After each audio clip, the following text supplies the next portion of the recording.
Immigration, Refugees, and Citizenship Canada has released two important updates affecting certain permanent residence and open work permit applications.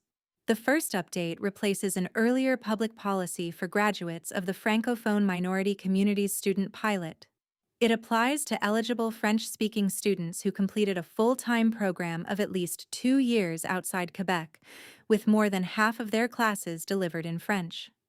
The policy creates a permanent residence pathway and adds access to open work permits for eligible principal applicants.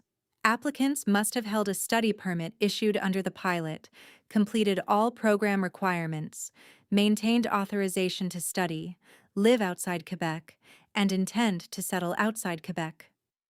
Although the policy is already in force, IRCC says the permanent residence pathway will open in winter 2027. Once applications open, eligible graduates with a pending permanent residence file may apply for an open work permit lasting up to 3 years. Certain family members may also qualify for work permits, study permits, visas, extensions, or restoration of status. The second update provides operational guidance for officers handling humanitarian and compassionate requests submitted within applications under In Canada Permanent Residence Public Policies.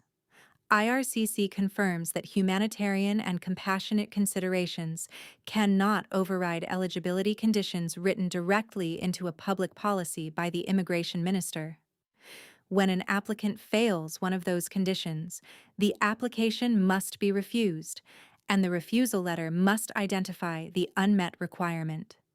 The humanitarian request must still be acknowledged, but the applicant will not receive a separate humanitarian decision within the same file.